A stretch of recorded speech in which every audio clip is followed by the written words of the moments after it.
बाळांनो, व्हिडिओमध्ये पुढे जाण्याआधी प्लीज कॉमेंट सेक्शन मध्ये मेन्शन करा की तुम्ही कोणत्या ब्रांचमध्ये ऍडमिशन घेण्याचा विचार केलेला आहे. ठीक आहे, computer, IT, NTC, civil, mechanical, जी पण ब्रांच तुम्ही इंटरेस्टेड असणार प्लीज कॉमेंट सेक्शन मध्ये मेन्शन करा, जेणेकरून आपल्याला माहित पडेल की या वर्षी विद्यार्थ्यांचा कल कुठे आहे. ठीक आहे, AIML कडे का AIDS कडे का कम्प्युटर कडे का आयटी कडे का मेकॅनिकल कडे, जे पण असेल प्लीज कॉमेंट सेक्शन मध्ये मेन्शन करा. ठीक आहे, आज आपण बघणार आहोत बाळांनो ब्रांच वाईज कट ऑफ. ठीक आहे, आतापर्यंत आपण बघितलं होतं की ओपन कॅटेगरीसाठी तुम्हाला टॉप लेवल कॉलेजमध्ये इतके मार्क्स लागतील, ओबीसी साठी इतके लागतील. आज आपल्याला बघायचंय की टॉप लेवल कॉलेजमध्ये, मीडियम लेवल कॉलेजमध्ये, बिलो मीडियम लेवल कॉलेजमध्ये, लो लेवल कॉलेजमध्ये तुम्हाला ऍडमिशन घेण्यासाठी कम्प्युटरमध्ये किती लागतील, आयटी मध्ये किती लागतील, मेकॅनिकल मध्ये किती लागतील, या सगळ्या गोष्टींबद्दल आज आपल्याला बोलायचंय. ठीक आहे, प्लीज व्हिडिओला पूर्ण बघा, मध्ये स्किप नका करू आणि चॅनलला नक्कीच सबस्क्राईब करा बाळांनो.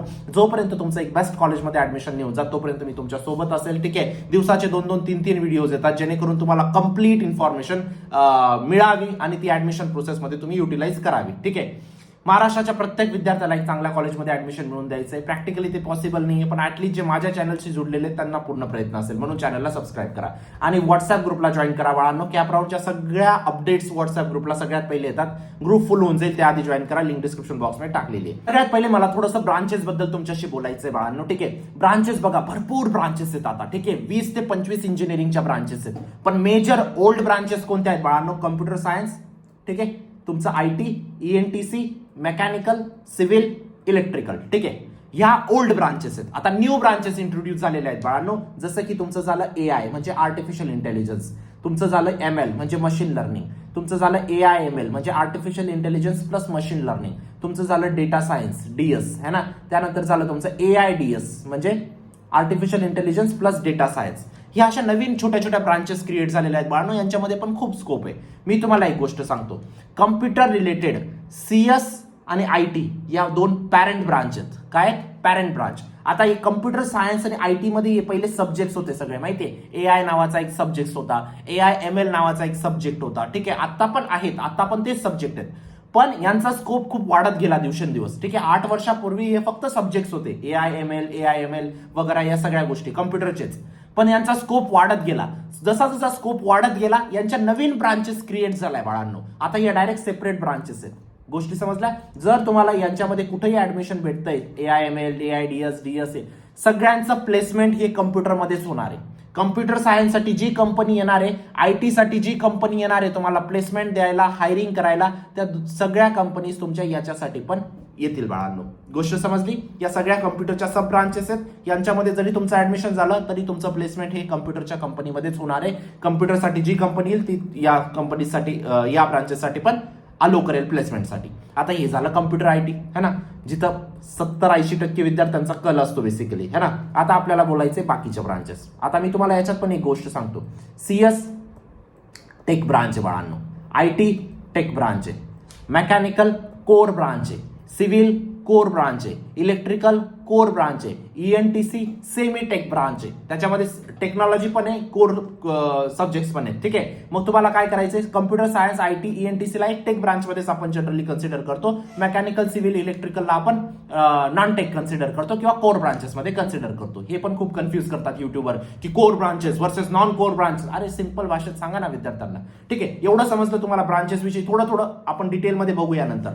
आता ह्या ब्रांचेसमध्ये जाण्यासाठी ऍडमिशन किती कट ऑफ लागेल त्याच्यावरती बोलूया. आता बघा, याच्यामध्ये पण लेवल आहेत ना रे बाळांनो कॉलेजेसचे. जसं की आता मी असं म्हणू शकतो का, CS मध्ये जाण्यासाठी 78% लागतील. 78% कोणासाठी?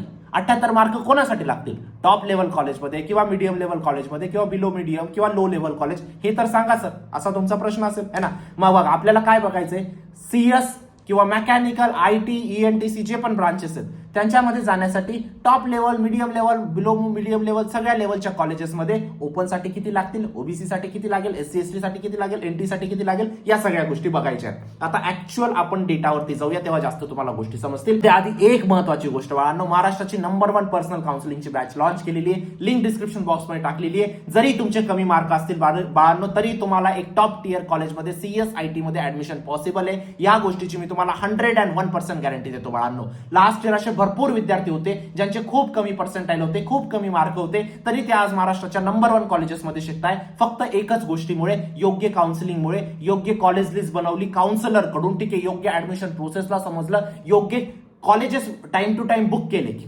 राऊंड 1 ला कसं बुक करायचं, राऊंड 2 ला कसं बुक करायचं, कॅप राऊंड व्यवस्थित खेळले, स्पॉट राऊंड व्यवस्थित खेळले, ILS व्यवस्थित खेळले, म्हणून कमी पर्सेंटाईल वरती सुद्धा त्यांना एक बेस्ट कॉलेजमध्ये ऍडमिशन भेटलं बाळांनो. ठीक आहे, ते पण गव्हर्नमेंट कॉलेजमध्ये. ठीक आहे, आणि असेही खूप सारे विद्यार्थी होते ज्यांचे खूप चांगले पर्सेंटाईल होते तरी थर्ड क्लास कॉलेजेसमध्ये. का रे बाळांनो? एकच गोष्ट चुकीची गेली, प्रत्येक गोष्ट स्वतःहून करायला गेले. ठीक आहे, कॅप राऊंडची कॉलेज लिस्ट स्वतः बनवायला गेले. तुम्हाला 350 कॉलेजेसचं नॉलेज आहे का? महाराष्ट्राचं नॉलेज असेल तर तुम्ही स्वतः बनवा, नाहीये ना तर प्लीज काउन्सिलरची हेल्प घ्या. स्वतः ऍडमिशन प्रोसेस करायला गेले, स्वतः डॉक्युमेंटेशन वगैरे. तुम्हाला माहिती आहे का कुठं डुप्लिकेट सबमिट करावं लागतं डॉक्युमेंट, कुठं ओरिजिनल करावं लागतं, कॅप राऊंड्स मध्ये कॉलेज कसं बुक करायचं हे तुम्हाला माहिती आहे का? नसेल माहिती तर प्लीज पर्सनल काउन्सिलिंग मध्ये एनरोल करा. ठीक आहे, कुछ वाटल्यास तर जिथं तुम्हाला चांगलं वाटतंय ना, जिथं तुम्हाला चांगलं वाटत असेल काउन्सिलिंग तिथून एनरोल करून घ्या. मी असं कधीच म्हणत नाही की इथूनच एनरोल करा. ठीक आहे, डॉक्युमेंटेशन पासून तर व्हेरिफिकेशन ऑप्शन फॉर्म, तुमचं cap round 1, 2, 3 fees, float, spot, institute management, scholarship fees, सगळ्या गोष्टी या पर्सनल काउन्सिलिंग मध्ये कवर्ड असतात बाळांनो.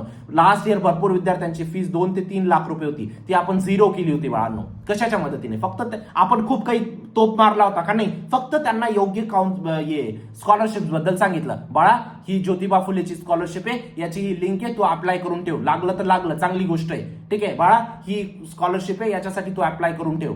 ह्याच गोष्टी आपण सांगतो. खूप काही जगावेगळ्या गोष्टी नाही असतात राहत बाळांनो, फक्त तुमच्याकडे माहितीची कमी आहे ती आपण प्रोव्हाइड करतो. ठीक आहे, एक तुम्हाला पर्सनल काउन्सिलर असाइन होतात बाळांनो, जे नेहमी तुमच्या सोबत असतात. कधीही काही डाऊट आला तुम्ही त्यांना कॉल करा, मेसेज करा, ते तुमच्यासाठी अवेलेबल असतील.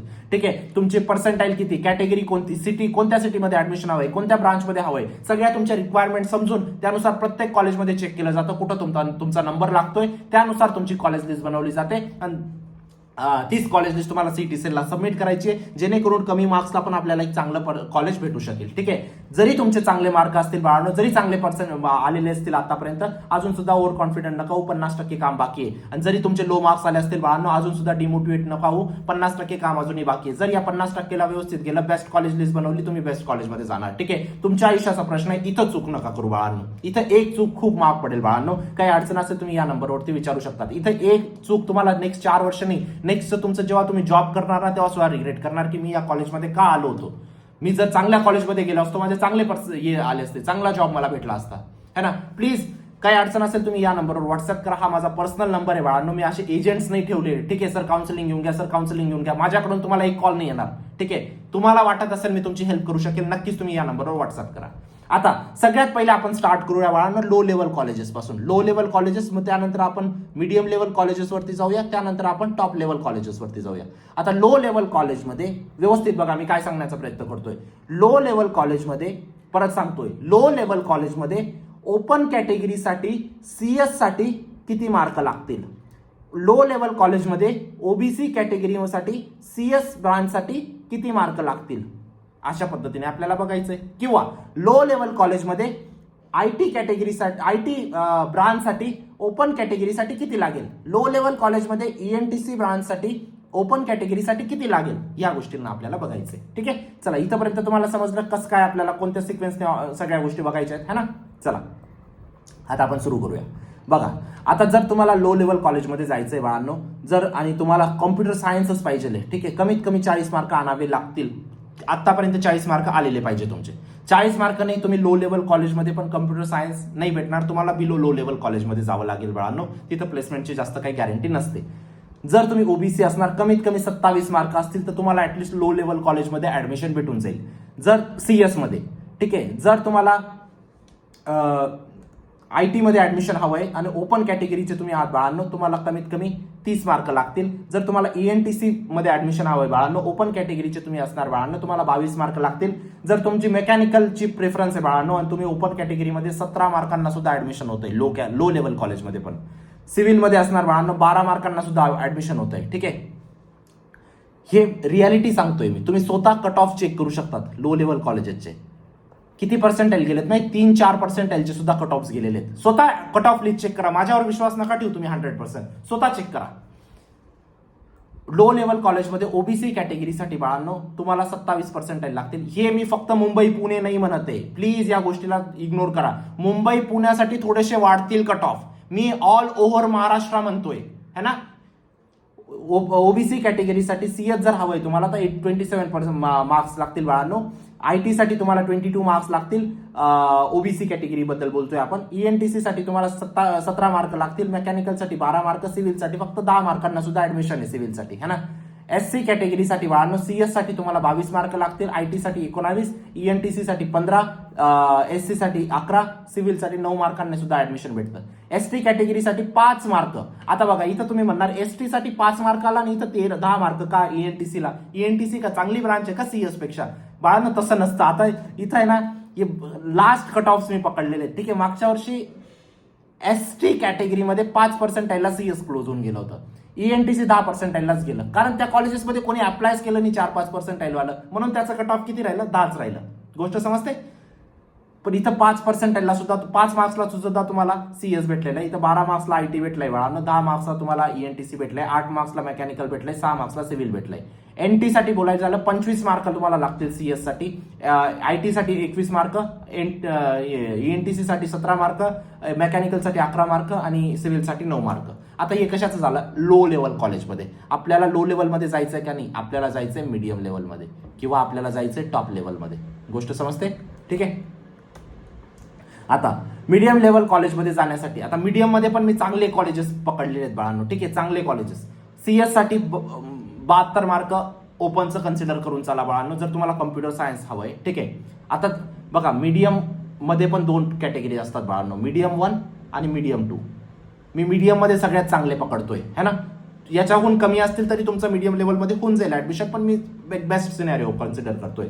सीएस साठी 72 मार्क बाळांनो ओपन कॅटेगरीला. आयटी साठी 67 मार्क 67 मार्क्स. ईएनटीसी साठी 62, मेकॅनिकल साठी 55, सिव्हिल साठी 50. ओबीसी साठी बाळांनो सीएस साठी 63, आयटी साठी 61, ईएनटीसी साठी 56, मेकॅनिकल साठी 49, सिव्हिल साठी 42. एससी कॅटेगरीमध्ये बाळांनो 57 मार्क्स सीएस साठी लागतील, 52 मार्क्स आयटी साठी, 47 ईएनटीसी साठी, 42 मेकॅनिकल साठी, 38 सिव्हिल साठी. एसटी कॅटेगरीमध्ये बाळांनो सीएस साठी लागतील 47, आयटी साठी लागतील 42, ईएनटीसी साठी लागतील 38, मेकॅनिकल साठी लागतील 32, सिव्हिल साठी लागतील 28. त्याच जागेवर एनटी कॅटेगरीमध्ये बाळांनो सीएस साठी लागतील तुम्हाला 60 मार्क, आयटी साठी लागतील 55 मार्क, ईएनटीसी साठी 50, मेकॅनिकल साठी 44, सिव्हिल साठी 39. आता तुम्ही म्हणणार तुम्ही एआयएमएल वगैरे साठी नाही बोलत आहे. सीएस साठी जेवढे मार्क लागतात ना त्याच्या आजूबाजूला थोडेफार प्लस मायनस 5-10 मार्क्स तुम्ही करू शकता, तेवढे तुम्हाला एआयएमएल एआयडीएस वगैरेला लागतात, है ना. कमीच लागतात. सीएस साठी जेवढे लागतात त्याच्यापेक्षा कमीच लागतात. टॉप लेवल कॉलेजमध्ये आता टॉप लेवल कॉलेजमध्ये जाण्यासाठी सीएस साठी तुम्हाला कमीत कमी 85 मार्क लागतील ओपन कॅटेगरीला. आयटी साठी 80 मार्क, ईएनटीसी साठी 76, मेकॅनिकल साठी 72, सिव्हिल साठी 67. ओबीसी साठी आता बघा तुम्ही ईडब्ल्यूएस आणि एससीबीसी साठी का नाही बोलले सर? ईडब्ल्यूएस आणि एससीबीसीचं ऑलमोस्ट कट ऑफ ओबीसी एवढं असतं बाळांनो, तर तुम्ही कन्सिडर करा. खूप जास्त स्कॅटर्ड इन्फॉर्मेशन देऊन तुम्हाला कन्फ्युजन नाही क्रिएट करायचं होतं मला, ठीक आहे. ठीक आहे. आता ओबीसी साठी 79 मार्क लागतील बाळांनो, आयटी साठी 74, ईएनटीसी साठी 70, मेकॅनिकल साठी 65, सिव्हिल साठी 59. एससी कॅटेगरीमध्ये बाळांनो सीएस साठी 70, आयटी साठी 64, ईएनटीसी साठी 61, मेकॅनिकल साठी 57, सिव्हिल साठी 52. एसटी कॅटेगरीमध्ये बाळांनो सीएस साठी 59, आयटी साठी 54, ईएनटीसी साठी 49, मेकॅनिकल साठी 49, सिव्हिल साठी 40. एनटी कॅटेगरीमध्ये बाळांनो सीएस साठी 72, आयटी साठी 67, ईएनटीसी साठी 62, मेकॅनिकल साठी 57, सिव्हिल साठी 52. आता बघा याच्यापेक्षा कमी मार्क असले तरी एक चांगल्या कॉलेजमध्ये ऍडमिशन होऊ शकतं बाळांनो. कसं काय? फक्त आणि फक्त योग्य कॉलेज लिस्ट नाही. आता मी तुम्हाला सेफ रेंज सांगतो कॉलेजेसची. जर ओपन कॅटेगरीमध्ये आहात आणि तुमचे 75 मार्क होत आहे बाळांनो, तुम्ही एक सेफ रेंजमध्ये, काही घाबरायची गरज नाही. तुम्हाला ऍटलीस्ट मीडियम लेवल कॉलेजमध्ये सीएस वगैरे भेटून जाईल, ठीक आहे. ओबीसी साठी कमीत कमी 65 मार्क पाहिजे बाळांनो, एससी एसटी साठी 55, एनटी साठी 60 मार्क. याच्याहून कमी येत ना थोडंसं तुम्हाला कॉलेज थोडंसं कॉम्प्रोमाइज करावं लागू शकतं बाळांनो, ठीक आहे. पण हा याच्यामध्ये आता समजा तुमच्या 75च्या जागेवर 70 आहेत, काही हरकत नाही. आपण काउन्सिलिंगने तेवढे भेटून जातील. 65 आहे तरी पॉसिबल आहे की तुम्हाला एक चांगल्या लेवल कॉलेजमध्ये सीएस भेटून जाईल 65 पर्यंत. पण 65च्या खाली आहेत तर तुम्हाला थोडंसं कॉलेज कॉम्प्रोमाइज वगैरे करावं लागू शकतं. ज्या गोष्टी आहेत त्या ऑनेस्टली मी तुमच्या समोर ठेवतोय बाळांनो, ठीक आहे. तर हे होतं कम्प्लीट तुमचं ब्रांच वाईज पर्सेंटाईल बाळांनो. हा डेटा वगैरे काढायला खूप मेहनत लागते, म्हणून तुम्ही चॅनलला नक्की सबस्क्राईब केला असेल बाळांनो. आणि अजून सुद्धा बाळांनो लो जरी मार्क असतील तरी बेस्ट कॉलेज पॉसिबल आहे by making best college list by using counselling. काउन्सिलिंगमध्ये मी तुम्हाला गॅरंटी देतो बाळांनो, जर तुम्हाला top level colleges, medium level colleges, medium level 2 colleges, low level colleges, below low level colleges, जर तुम्हाला मीडियम 2 भेटतंय ना नॉर्मल प्रोसेसने, काउन्सिलिंगने मीडियम लेवल 1 भेटेल. जर तुम्हाला मीडियम 1 भेटतंय, काउन्सिलिंगने टॉप भेटेल. एक लेवल तरी अपग्रेड होणार या गोष्टीची मी तुम्हाला खात्री देतो. मी असं नाही म्हणत की बिलो लो लेवल 60 मार्क आहे तर तुम्हाला सीओईपी भेटून जाईल. नाही, नॉट पॉसिबल. जी गोष्ट पॉसिबल नाहीये ती नाही सांगत. हा, 27% सुद्धा आयटी मध्ये ऍडमिशन झालं होतं VIT ला मागच्या वर्षी, पण ते प्रत्येकाचं होतं का? नाही. मी ते सांगत बसतो का तुम्हाला 27 होऊन जाईल, तुमचं पण होऊन जाईल? नाही, त्याचं झालं कारण आपण त्याला स्पॉटला अप्लाय केलं होतं, है ना.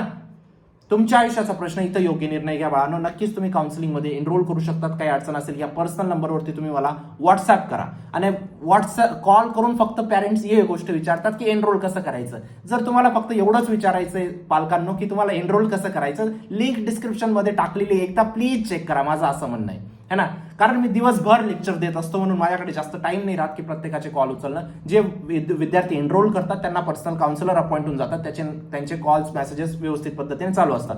जे एनरोल विद्यार्थी आहेत त्यांच्याकडे पण मला लक्ष द्यावं लागतं, है ना. म्हणून तुम्हाला काय फक्त एनरोल कसं करायचं एवढा डाऊट असेल ना, प्लीज एक वेळा डिस्क्रिप्शन ओपन करा, तिथं लिंक टाकलेली ऍपची, है ना. न्यूटर्न ऍप, NEWTURN हे ऍप तुम्हाला इन्स्टॉल करायचं, त्याच्यातून एनरोल करायचंय.